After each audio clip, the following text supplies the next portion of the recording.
ও police signal দিল শেষমেশ। জি জি ঠিক আছে, চলে যাবো, থ্যাংক ইউ। সো ব্লগটা শুরু করতে করতে পুলিশের ধাওয়া। যাই হোক, উনি কিছু বলে না, উনি বলছে কাগজপত্র ঠিক আছে নাকি, দেন ছেড়ে দিল। ওকে, যাই হোক, what's up guys, welcome to my blog. I hope you guys are doing very well.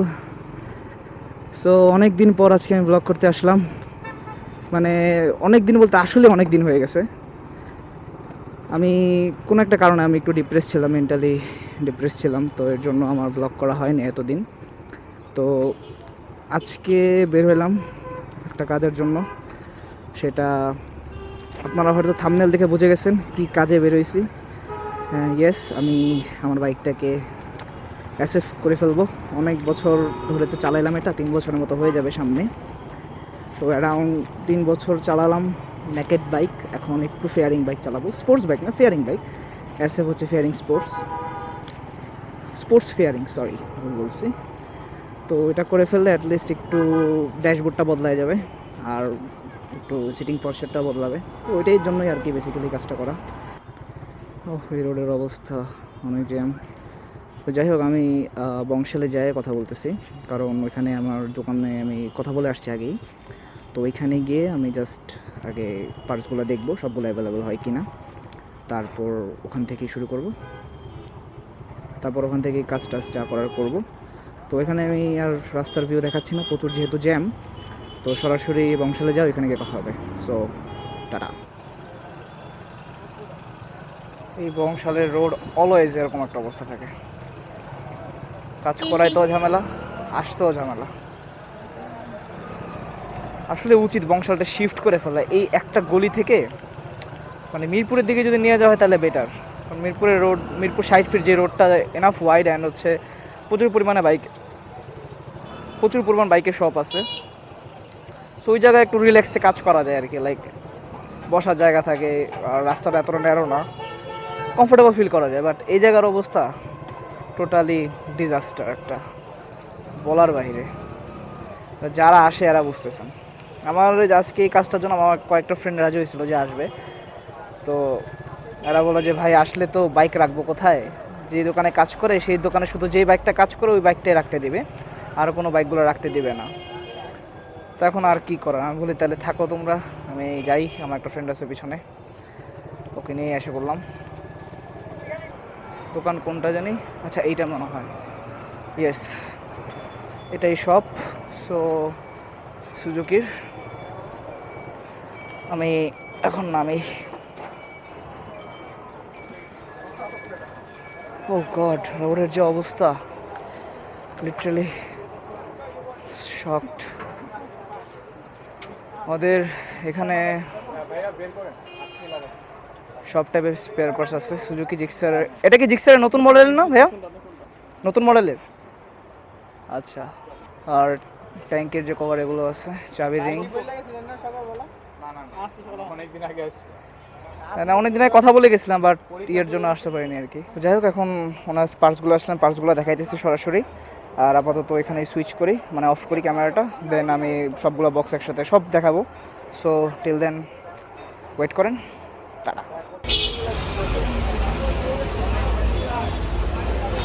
এটা কি জানি ভাই? হেডলাইটের ক্লাম। আচ্ছা, এই হচ্ছে হেডলাইটের ক্লাম, আর যত সব অ্যাক্সেসরিজ আছে সব এখানের মধ্যেই রাখছি আমি, জাস্ট দেখানোর জন্য। এরা যথেষ্ট অনার করছে, যে বলছে যে আপনি আমি এখানে আয়না রেখে দিছি, আপনারা দেখেন, তারপর শ্যুট করার পরে দেন আমরা লাগাবো। এই জন্য 10-15 মিনিট ওরা ওয়েট করছে। সো এখন সরাসরি চলে যাবো বাইকের দিকে। বাইকে দেখার পর, বাইকে লাগানো হবে, লাগাইতে যথেষ্ট সময় লাগার কথা, তারপরে দেখে নিন। আর আমি যাদের কাছ থেকে পার্টসগুলো লাগাইছি তাদের আমি কার্ডটা নিয়ে নিলাম, আর নিচে ডিসক্রিপশনে দিয়ে দিব। এদের কাছ থেকে আমি যথেষ্ট কম প্রাইসে, রিজনেবল প্রাইসে পাইছি। সো যারা দরকার হয় তারা অবশ্যই কথা বলে যাবেন, অ্যাটলিস্ট যদি না নেন অন্তত কথা বলে যাবেন, আর যদি নেন তাহলে আমার কথা বলবেন, আর ওনারা আপনি খুশি হয়ে যাবে। হয়তো ডিসকাউন্ট না দিতে পারে, খুশি হয়ে যাবে, দ্যাটস ইট। তো আমি সরাসরি যাইতেছি বাইকের এখানে গিয়ে সবগুলো পার্টস লাগাই নিয়ে আসি। সো এই হচ্ছে বাইক, আর হইতেছে সব পার্টসগুলো। দোকানটা খুবই ছোট, মানে গ্যারেজ আর কি যেটা বলা হয়। তো পার্টসগুলো সবই এখানে আছে, আর এখানের মধ্যেই ফিটিং করা হবে সব। তো এখানে বুঝতেছি না, টাইম লেগে একটা নেওয়ার চেষ্টা করবো যে কাজগুলো করতেছে। তো যতটুকু পসিবল আমি দেখাই দিব। আর দেখি এটাই টাইমটা যদি পসিবল হবে, আদারওয়াইজ নাহলে কাজ শেষ করে দেন ওভারভিউ দিয়ে দেবো একটা।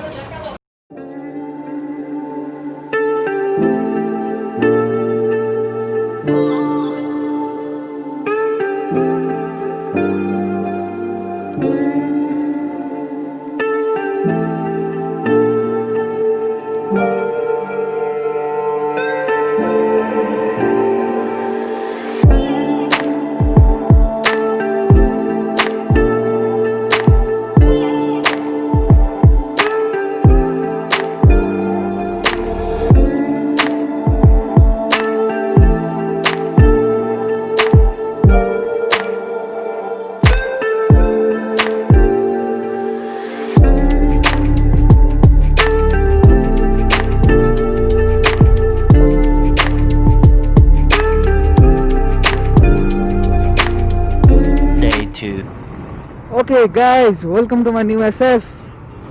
ইয়েস, জিক্সারটাকে আমি এসএফ করে ফেলছি। অ্যান্ড হ্যাঁ, গতকালকে যে আমি শ্যুটগুলো করলাম ওটা মানে গতকালকে যে আমি বাইকটাকে রেডি করলাম এসএফে, তো আমার এত টাইম লেগে গেছে যে আমি আর শ্যুট করার মতো এনার্জিও ছিল না। সকাল 11টায় বেরোয়েছি, আস্তে আস্তে আমার 7টা বাজছে। এত টাইম লাগার কারণ হচ্ছে যে পার্টসগুলো ম্যানেজ করতে ঝামেলা হয়েছে, দেন কিছু পার্টসের সমস্যা ছিল, ওগুলোকে চেঞ্জ করতে হয়েছে। দেন যাকে দিয়ে কাজ করাইছি উনি আবার একটু ব্যস্ত ছিল, তো অনেক পরিমাণ কাজের চাপ ছিল। আর বংশাল, সো বোঝারই কথা বংশালে কী পরিমাণ কাজের চাপ থাকে। অ্যান্ড রোডের যে অবস্থা বংশালের, মানে বাইক রাখা তো দাঁড়ানোর জায়গা থাকে না। সেই হিসাবে তো যে কয়েকটা শ্যুট নিতে পারছি, এটা আমার জন্যই মনে হয় আমি খুব লাকি, কিছুটা হলেও নিতে পারছি। তারপরে তো যাই হোক, আমি কি করছি বাইকের সবগুলো ইন ডিটেলসলি বলবো, কত টাকা খরচ পড়ছে সেটাও বলবো, কোনো কিছু বাকি রাখবো না। তো এই জন্য আমি নেক্সট ডেতে আমি বেরোইছি, যে ওয়াশ করানোর পর গাড়ির প্রপারলি কী লাগাইছি না লাগাইছি, স্টিকার সম্পর্কে আইডিয়া দেবো, সব কিছুই বলবো। তো এই জন্য আর গতকালকে তাড়াহুড়া কিছু করিনি, আমি জাস্ট রেডি করে প্যাকেট করে বাসায় চলে গেছি। আর এখন হচ্ছে ফার্স্ট অফ অল বাইকটাকে ওয়াশ করাবো।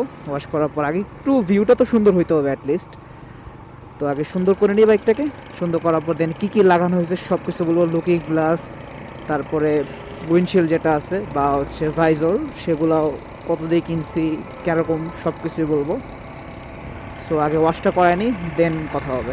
অ্যান্ড ইয়েস, এসে পড়লাম ওয়াশ করানোর দোকানের সামনে। আই ডোন্ট নো দোকানটা খোলা থাকবে কিনা, কারণ মাঝখানে আমি যেদিনই আসি সেদিনই সবটা অফ থাকে। অ্যান্ড আজকে ফাইনালি খোলা। তো ওয়াশটা হবে কি না, এখানে রাখবো। আচ্ছা, ওয়াশের সিরিয়ালে আছে, সো বাইকটা রাখি। সিরিয়াল শেষ হলে দেন বাইকের অবস্থা দেখছেন, টোটালি বাজে, পেছন দিকে ময়লা হয়ে অবস্থা শেষ। আর স্টিকার কিন্তু আমি একসাথে দেখাবো না, থাক এখন দেখাই না, কিছুই দেখাবো না। ওয়াশটা শেষ হোক, দেন সব কিছু দেখাবো। পালসার NS 160, এটা RS 200-এর মেবি, ইয়েস RS 200-এর। ওয়াও, মডটা খুব ভালো ছিল, মানে স্পেশালি আমার কাছে ভালো লাগছিলো ইন্ডিয়া ব্যাক প্যানেলটা, কালারটা অনেক বেশি ইউনিক। আমার মনে হয় না NS আমি ইয়েলো কালার দেখছি একটাও। স্কুল ম্যান, ভালো। এটা আমার পরিচিত কারো না, তাহলে চালায় অক্টোবর দিতে পারতাম। সো যাক, ওয়াশ করি, তারপরে কথা হবে।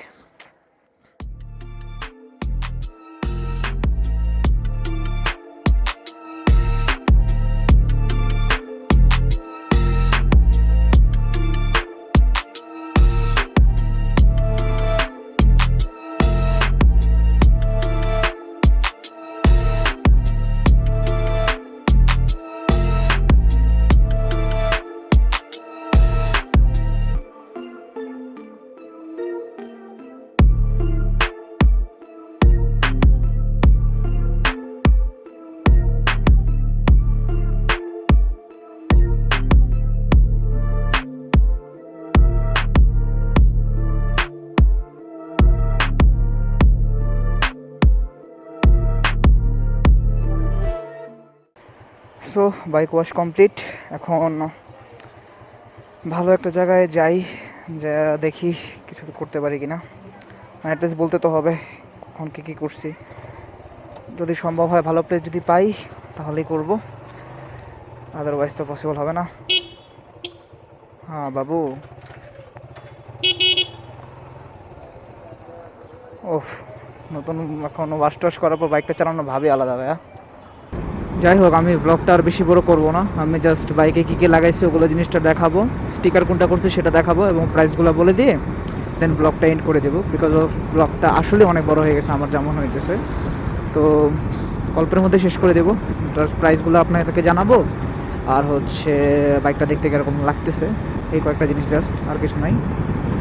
সো ওখানে গিয়ে থামি, লুপে উঠে থামবো, আমার আপনার যতটুকু পসিবল দেখাই দেবো।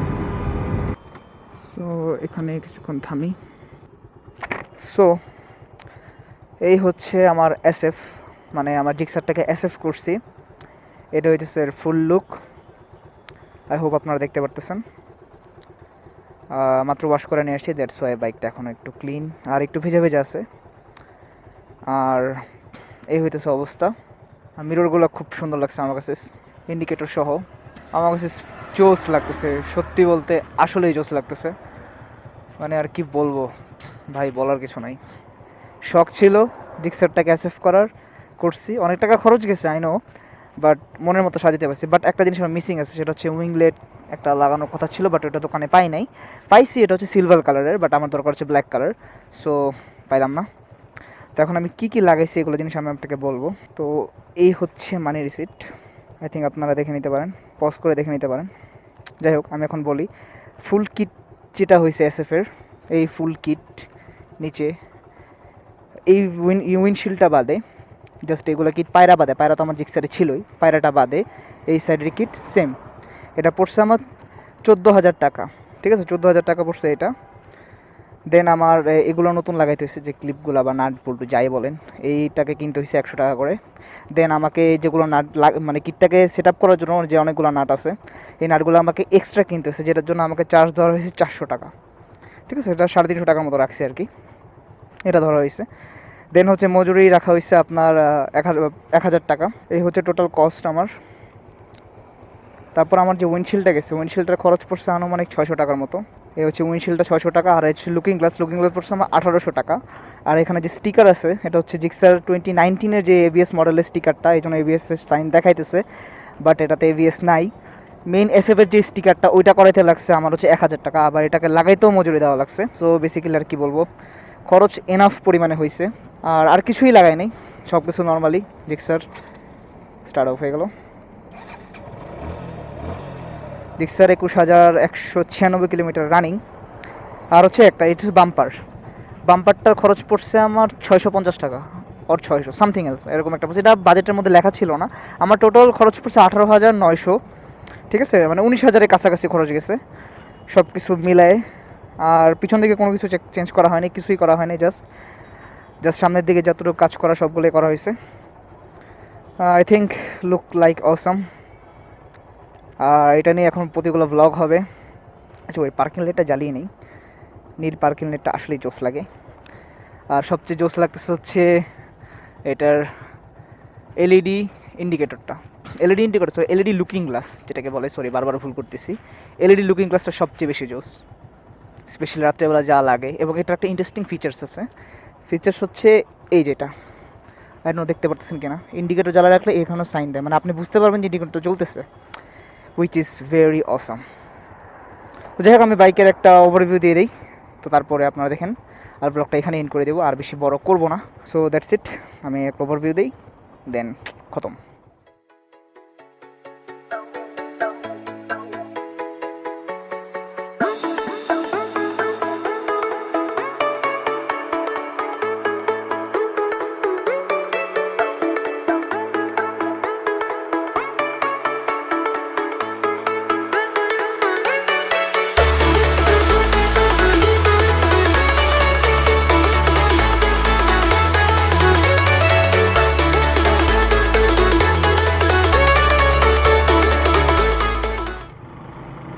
ওকে দেন গাইজ, আমি যতটুকু পারছি বলার চেষ্টা করছি, কীভাবে করছি না করছি, কোথা থেকে করছি, এটাও কিন্তু ডিসক্রিপশন বক্সে লিঙ্ক দিয়ে রাখবো, অথবা আপনারা কিন্তু আমি ওদের কার্ডটাও দেখাই দিছি।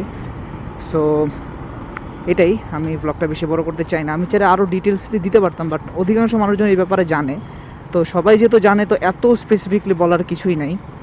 তো আরেকটা যেটা কথা, ইম্পর্টেন্ট কথা, জিক্সার এবং জিক্সার এসএফের পেপারসের মধ্যে কোনো ঝামেলা নাই, ওই পেপারসের মধ্যে শুধু লেখা থাকে জিক্সার 155। ঠিক আছে, যারা এটা নিয়ে একটু কনফিউশন থাকতে পারেন তো তারা ভাববেন যে এটা কোনো প্যারাই নেই, সব পেপারস একই, কোনো ঝামেলা নেই, দ্যাটস ইট। ঠিক আছে, জিক্সার থেকে এসএফে শিফট করতে চান, শুধুমাত্র টাকার দরকার, আর কিছুর দরকার নেই। লিগেলি ডকুমেন্ট আপনার পেপারস কোনো ঝামেলা নেই, জাস্ট টাকা থাকলে আপনি করতে পারবেন, দ্যাটস ইট। আর যদি কারো কোনো কিছু জানার থাকে কোনো ব্যাপারে তো আপনারা আমাকে অবশ্যই কমেন্ট সেকশনে কমেন্ট করতে পারেন, আমি 100% রিপ্লাই দিব। সো এইটাই, অনেকদিন পর ব্লগ করতে আসলাম, আশা করি অনেক ভুল ত্রুটি হইতেই পারে, কারণ মাসখানিকের উপর 2 মাসের মতো হইবে আমি আবার নতুন করে স্টার্ট করছি। সো যাই হোক, আমি এখন থেকে রেগুলার থাকবো, দ্যাটস মাই প্রমিস। সো দেখা হবে পরবর্তী কোনো এক ব্লগে। আনটিল দেন সবাই ভালো থাকবেন, সুস্থ থাকবেন, take care, God bless and ride safe, piece.